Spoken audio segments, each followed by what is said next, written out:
돈은 돈과 무관해 보이는 것들을 다 집어삼킵니다. 이런 상황에서 그럴듯한 말들로 힐링을 한다? 그건 힐링이 아니라 킬링입니다.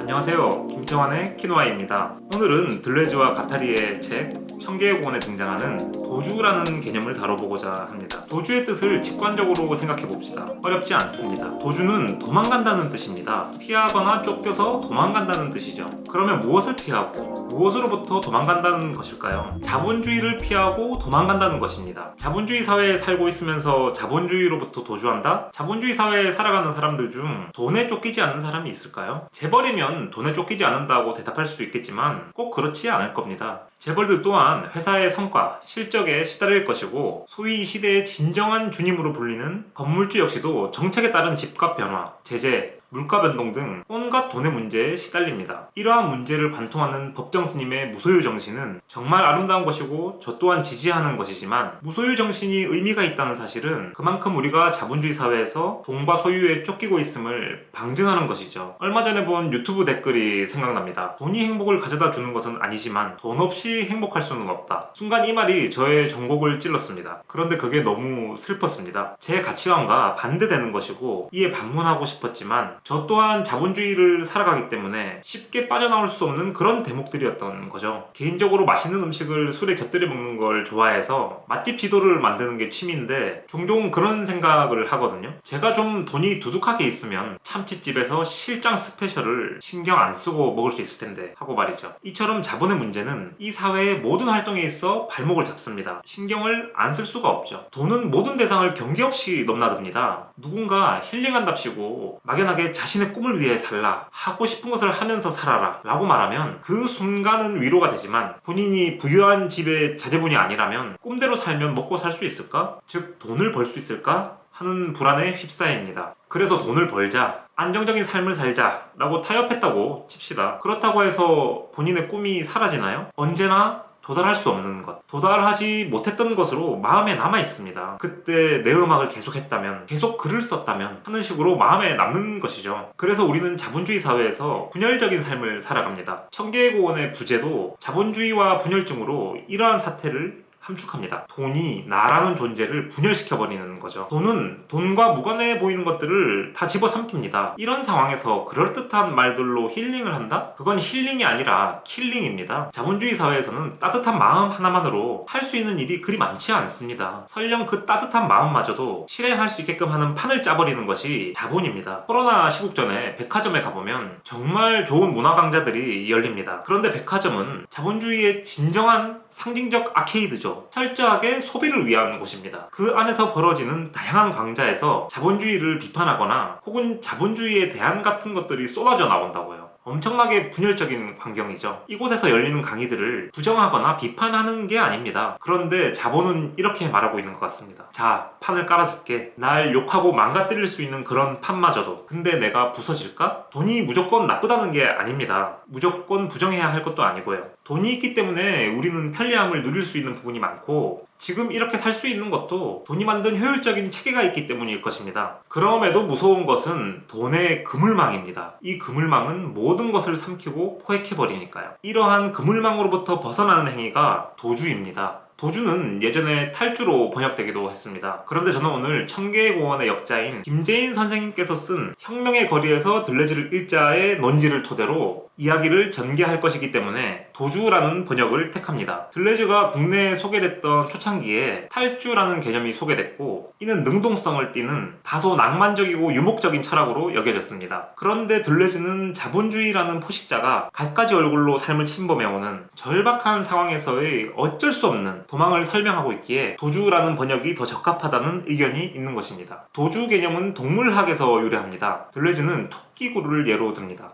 토끼는 자신이 거주하는 굴에 언제나 뒤로 빠져나갈 구멍을 만들어 둡니다. 적이 다가올 때를 대비하는 거죠. 그러니까 토끼굴은 안식처인 동시에 언제나 빠져나갈 수 있는 곳인 거죠. 토끼의 생은 언제나 도주를 전제합니다. 우리의 삶 역시 자본주의라는 포식자 앞에선 토끼의 생을 살고 있다고 해도 무리가 없겠습니다. 토끼가 포식자를 마주하면 구멍을 통해 달아납니다. 그런데 달아나는 길은 정해진 루트가 없습니다. 새로운 길을 마주하게 되는 것이죠. 포식자와의 대면 상황에서 상황에서의 어쩔 수 없는 도주를 통해 토끼는 새로운 길을 만들어갑니다. 도주 개념은 다음과 같이 구체적으로 설명될 수 있습니다. 제멋대로 사는 것, 세상 규범을 따르지 않고 자기 규칙을 만들어서 그것을 따르는 것, 이런 것이 도망가는 것, 빠져나가는 것, 새어나가는 것, 즉 도주입니다. 도주란 만들어야 할 또는 발명하고 창조해야 할 무엇이지 이미 있는 게 아닙니다. 이에 따르면 자본주의의 압박에서 벗어나면서 자신의 길을 발명하고 창조하는 것이 도주라고 할 수 있겠죠. 가령 자신의 재정 수준보다 너무 높은 월세나 빡빡한 생활비로부터 벗어나기 위해서 고리대금업자를 찾아가는 것은 도주가 아닙니다. 이것은 포식자에게 스스로 잡아먹히는 행위죠. 이러한 것들을 전복시키는 자신만의 길을 찾아내는 것이 도주입니다. 지난번에 이야기했던 영화 소공녀의 미소라는 인물의 삶은 도주의 사례로 들 수 있겠죠. 우리가 삶을 살아가는 데 있어 평균적인 것들, 즉 스탠다드함으로부터 벗어나는 삶을 사는 거죠. 삶에 대한 자기 반성과 문제제기 없이 스탠다드를 쫓아가는 것은 토끼가 호랑이 뱃속이 안락하겠다고 생각하는 것과 유사합니다. 들레즈 갓다리는 이러한 스탠다드함이 만들어내는 명령어 체제를 다음과 같이 지적합니다. 사람들은 명령어에서 명령어를 끌어낸다. 명령어 속에서 삶은 죽음의 대답에 응답해야만 한다. 도주함으로써가 아니라 도주가 작용하고 창조하게 만듦으로써. 이처럼 사람들은 명령어에서 명령어를 끌어냅니다. 그러니까 기성의 관습, 고정관념을 흡수해서 자신의 관습, 고정관념을 끌어내는 것입니다. 여기서 내 자신은 누구인가와 같은 물음은 존재하지 않습니다. 세상이 그렇다 하니까 그렇게 하는 거죠. 그런데 여기서 자신만 그렇게 사는 건 크게 문제되지 않습니다. 이러한 관습을 흡수해서 또 다른 명령어를 만들어내고 타자를 억압할 때 부조리와 폭력이 발생합니다. 자신이 믿는 것을 함부로 타자에게 정답인 양 강요해서는 안 되는 거죠. 늘 자기 자신을 의심해야 합니다. 난 명령에 따르는 로봇이지는 않을까? 하고 곱씹어보는 것이죠. 명령어에 지배당하는 삶은 죽음의 대답에 응답합니다. 이렇게 압박당하다가 삶이 죽음이 되는 것은 아닐까? 하고 말이죠. 이러한 상황에서 도주가 발생할 수 있습니다. 하나의 관습에서 또 다른 관습으로 옮겨가는 것이 아닌 자신만의 길을 창조함으로써 명령어를 전복시키는 겁니다. 여기서 자신만의 길을 창조해내는 것이 도대체 뭐냐? 직접 길을 한번 제시해보라고 묻는 것은 우스꽝스러운 일일 것입니다. 도주는 스스로 만들어가는 것이고 자신만의 것이니까요.